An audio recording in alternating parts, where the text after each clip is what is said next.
Dear Melissa, what is the best way to facilitate tight collaboration between customer-facing teams, customer success and sales, and product?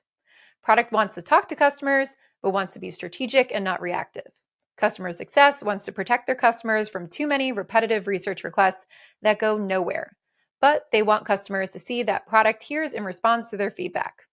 It seems like we all want what's best for the customer, but it's hard to get in a state of flow together. Would love to hear what processes and tools can make this better for all of us.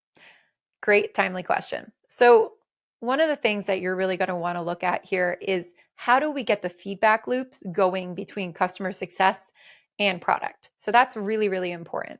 So, in our book on product operations that just came out, Denise and I have talked about how we set up good cross functional collaboration.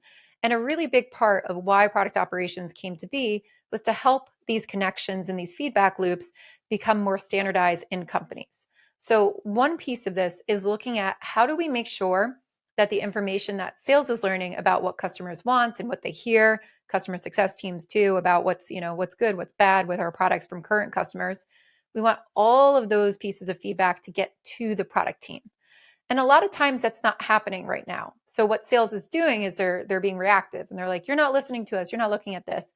But it's hard to get that information because they usually anecdotally just drop it off on your desk and say, build this. And you say, it's not on the roadmap. And then you get into these wars. So one key part of this is making sure that we, as a product development team, can actually take into account all the feedback we're getting from our customers, which doesn't have to be just from user research where we go out and talk to them directly. There are many different streams of information that we can get through our customers, but that live internally. So sales is talking to customers every day, so is customer success. Where do those things live? Find out what systems they live in, connect to them, figure out how you get that information out in a nice, orderly fashion so that you can look at that.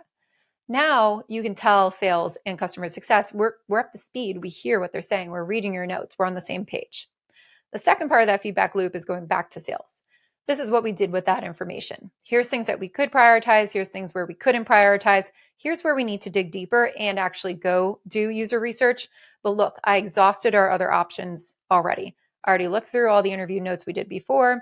I've figured out what you've talked to them about. I've taken that into account and I have some really targeted user research things that I need to do to make sure that we can build this right. Sales and customer success like that. They'll work with you on that because it's not just about you asking questions that might already be known. So really think about how you do that two-way communication and how you can use what is also internal right now, what you have access to learn more about your customers. Another piece too is about idea management. So if sales and customer success have ideas, where do they go to live? How can they see the status of those ideas? What's going to be on a roadmap and what's not? So you need routine check-ins with them where you show them this is what's upcoming, here's what we're building, and you create some guidelines around what they can sell and what they can't sell. At many companies that I've worked with in the past, and we write about this in the book, we've done things where we've classified the state of development in things like experiment, alpha, beta, GA, where if it was an experiment or alpha, it could not be talked about or sold. If it was in beta and GA, we told salespeople, you could tell people it's coming. Here's timelines we're thinking of. Here's these other things. But they knew not to go out and try to sell things ahead of the roadmap. These types of processes make everything so much better when you start to put them into place. We found that the collaboration between sales and product became much tighter. We found that people were not getting as mad at each other anymore. But I really firmly believe in product operations because of these things. So I hope you check out our book. Go to productoperations.com to learn more about it, but you can also buy it on Amazon. It's called Product Operations, so pretty easy to find.